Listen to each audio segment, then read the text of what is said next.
Alright guys, welcome back to Formula 1 news. Sergio Perez may well have secured P2 in this year's Drivers' Championship, but that does not mean that his seat at Red Bull is safe for the immediate future. Rumour has it that Daniel Ricciardo has a clause in his contract which allows Red Bull to take him from AlphaTauri and put him into the Red Bull seat at the expense of Sergio Perez if Perez fails to up his game from what he delivered last season. If, or potentially when, this occurs, Ricciardo will see a 3 times boost to his salary. But is he even the right man for Red Bull, with arguably Yuki Tsunoda putting on a more impressive performance at the end of the season? Vermont and Twitter, your thoughts in the comments below. Hit the like button if you enjoy. Subscribe if you're new. As always, I would greatly appreciate it. Firstly, though, we've got to talk Williams. This is not actually true. It's just a meme. But there were rumours going around. What are Williams going to do? Who is their driver going to be? Are we going to have any rookies on the grid for the new season? Teo Pourchaire tweeted this out yesterday, covered of winky faces. Of course, the Formula 2 champion. He was not really linked, though, to this Williams seat. We had Drugovich. We had Vesti linked to it.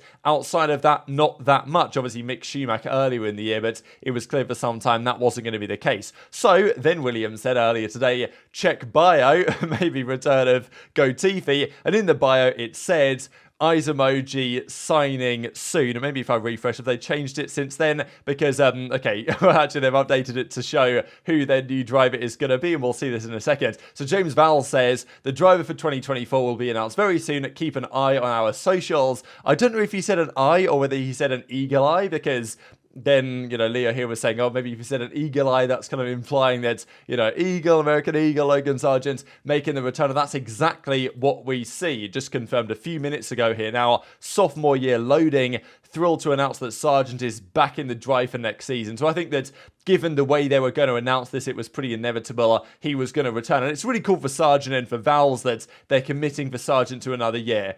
Is this the right decision? I'm not convinced. To be honest, of all the options, is Sargeant one of the better ones? Given the fact that he has now had a year in Formula 1, I think fair enough. I'm not sure there's any other driver that I would say, guaranteed will come in and absolutely smoke what Sargeant was delivering last season compared to what he might deliver going forwards. But to be honest, it's pretty difficult to imagine that a driver who got absolutely smoked 22-0 by their teammate in qualifying has done enough to return, right? I'm not sure I would have made this decision, but Williams, for various reasons, have made the call, and I think it's really great to see, to be fair, that Sargeant gets another shot at, having a very competitive year, because at times he was close to Albon, but even the final race of the season, going outside of track limits twice, even right at the start of the year in Jeddah, he had such a great lap, he would have got quite significantly into Q2 at least, or Q3 maybe, and then was outside the white lines. So, it happens, and in year 2, I expect Sargeant to be better. So really happy for him. Hopefully it works out for those guys next season, but I kind of struggle to imagine that any team that isn't Williams would have potentially done this. Like, if he was in the Red Bull program, he would have been gone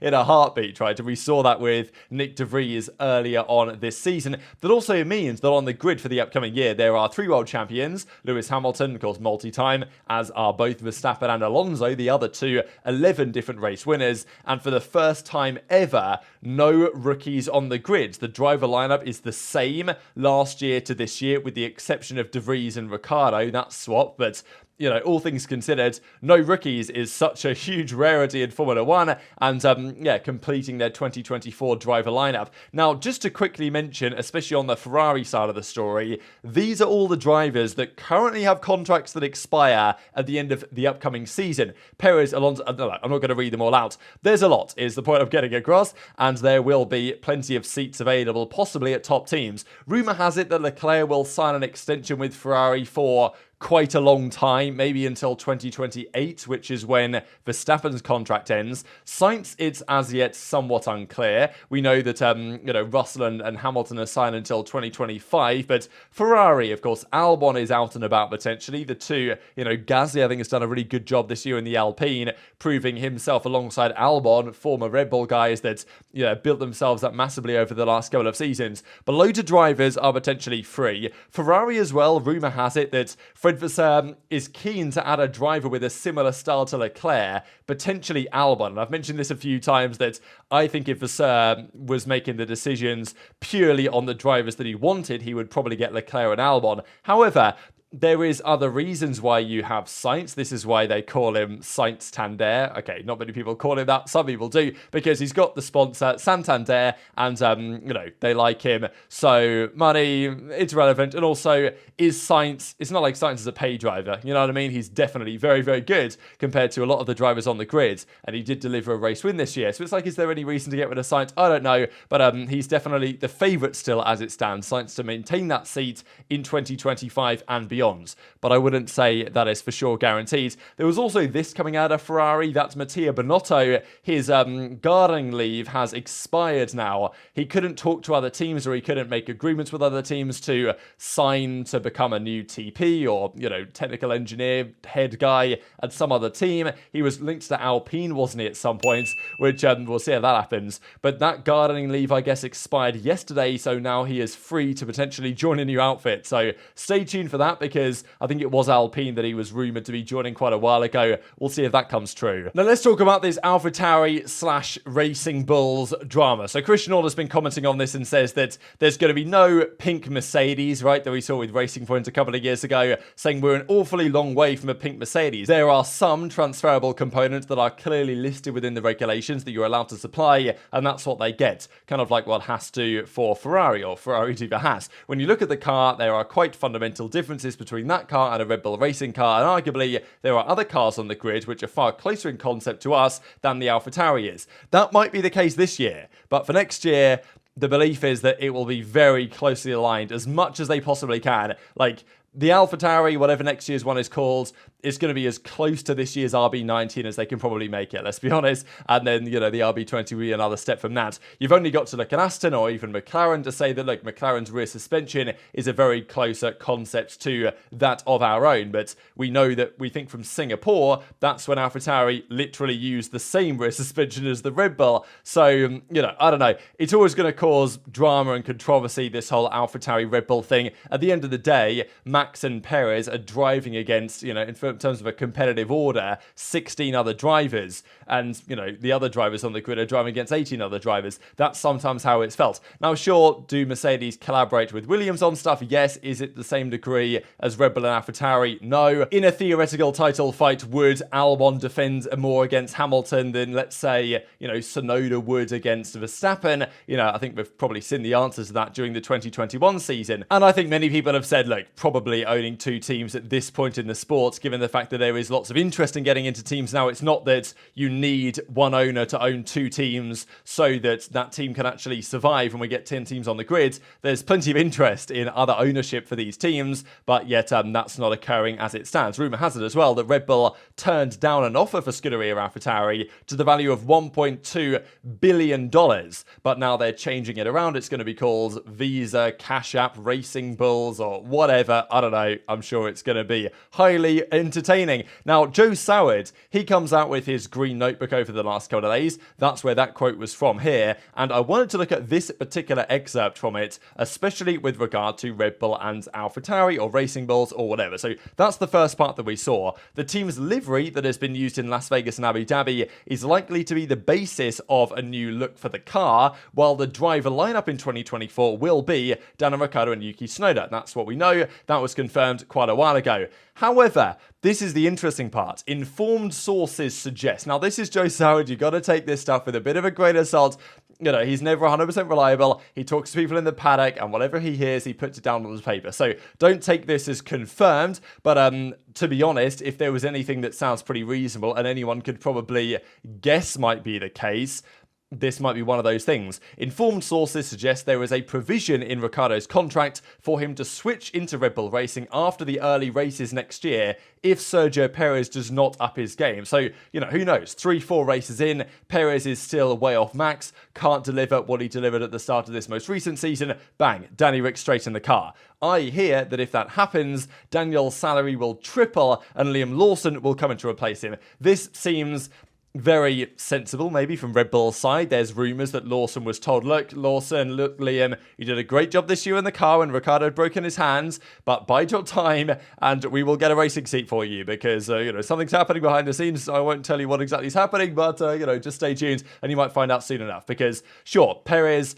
got P2 in this year's championship. He hasn't retired. He hasn't announced his retirement, as there were rumours about some time ago. But I think what happened with Perez really is that, he felt like he was in a title fight. When he was happy with the car at the start of the season before the car development direction somewhat went away from him, and Max was then happier from, race 5 to 6 onwards, Perez was definitely struggling for pace. He was probably overcompensating to try to actually uphold a title fight, which was never really going to happen. Overdrove the car, had a couple of crashes, plenty of moments, plenty of incidents, bad qualifying, etc. But in the end, the car was so good that he got P2 in the championship regardless. So that's fine, but next year, you would think at least that other teams are going to be closer. Mercedes should be, Ferrari should be, McLaren for sure should be. Is Verstappen still going to win the title? As we said yesterday, more than likely, yes. But to be honest, in terms of a Constructors' Championship victory, it might be more, it's going to be difficult if Perez is qualifying P10 every Grand Prix to win the Constructors if they actually have a consistent competitor who is second fastest, which wasn't really the case this year. Verstappen could easily do it on his own this year because there just wasn't a clear second fastest car. Sometimes it was Mercedes, kind of rarely. Often it was either Aston at the start of the year or McLaren, and sometimes even Ferrari. So if that's not the case and there's a more consistent challenger, Perez might not be up to the task. And this is where clearly Horner believes that Ricciardo is the man. We know that Christian Horner loves Daniel Ricciardo, and we'll see evidence of that too in a second. There was also talk, as I just mentioned, on, the Red Bull AlphaTauri crossover, the, collusion potential between the teams, and the fact that many teams are like, I'm not sure this should be allowed. And, should AlphaTauri be forced to be sold to somebody else? There's clearly interest in doing so. I don't know, that's not going to happen, but still there is concern among other teams because they scored 5 points this year, AlphaTauri, from the first 17 races. Then they scored 20 in the last 5 and made a big leap in the Constructors, potentially even up to as high as 7th they could have been, and but in the end Williams just about held on. So that's why teams are thinking, what do we think about this? However, that's not going to affect Daniel Ricciardo. So that's the rumour, that there is a clause that tells Ricciardo that he can get into the Red Bull. Obviously, he has to do a good job to prove that he's worthy, but I think he's done an acceptable job so far. And Perez needs to just kind of hold his own. I think what they're telling Perez is, look, Checo, just be a Bottas, just accept that you're going to come second. Don't try and overdrive the car and you'll be fine. But I don't think Perez is going to do that because, again, Perez has made comments over the last few weeks that, well, he understands things better now and next year he's going to go for the title again. And maybe you'd say, look, Perez has learned nothing, but at the end of the day, if you're a racing driver and you're in the best car on the grid and you don't at least try and win the championship, then I don't know if you're really a racing driver. So I think it's probably more likely than not that after a few races into next season, they will give Perez the boot possibly. And if Perez gets the boot, that's going to be it. He's not going down to AlphaTauri. That's not how this works. If Perez gets booted out, he's done in Red Bull, in the Red Bull program, and probably in Formula 1 in general. It depends. There might be other opportunities, but, mid-season, it's going to be a challenge. But Ricciardo has been told, look, just do a good enough job, we'll triple your salary as well. So putting the pressure on Perez in addition. And what are the chances of this happening? I would say they are pretty damn high indeed. This, just out of interest, is the AlphaTauri kind of livery that we have this year. Rumour is that it's going to be silver and blue, I think, for the new season. Basically because of who their sponsors are, like Cash App and Visa, or maybe just Visa, I guess, would make sense for that colour scheme. I don't know. But apparently next year's livery is going to be somewhat based on what we see here, and it's going to be Racing Bulls or whatever they're going for. The question that I have, here's Daniel Ricciardo, a picture with, I don't know all of these people, but of course you've got Jerry and Horner, and then of course Danny Rick's coming along for the ride.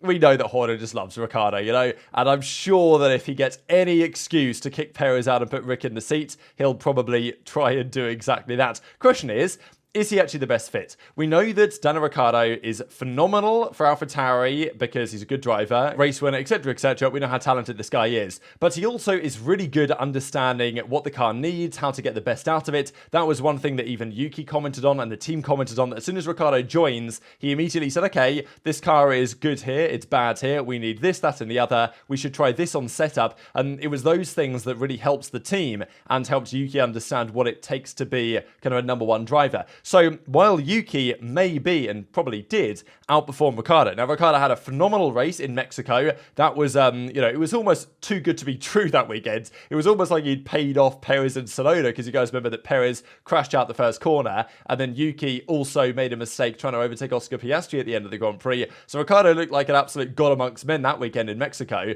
had a great drive, and, definitely got the plaudits he deserved. But overall, this is just qualifying, Yuki's outperformed him 4-3, technically, and Yuki's actually beaten all of his teammates this season. Destroyed De Vries, of course, beat Lawson as well. But Ricciardo also take him down 4-3. Race pace has been more similar, but then again, Abu Dhabi, which is a great track for Tsunoda, in the same way that, Ricciardo tends to do really well in Mexico. But again, Tsunoda, beat him in the race and was the one delivering the points for that weekend for AlphaTauri. So does that mean that Yuki should be the man instead that Red Bull should get and should promote if they were given the chance? I'm not so sure, but then again, you could also make the point that, well, if Ricciardo's main benefit for AlphaTauri is that he's providing development, advice and direction for that kind of team that needs that kind of advice and progression, then that's not really required for Red Bull because they have Verstappen. So, but then again, Ricciardo, more mature driver, has competed well with Max in the past, probably knows realistically that coming back into that system, he has to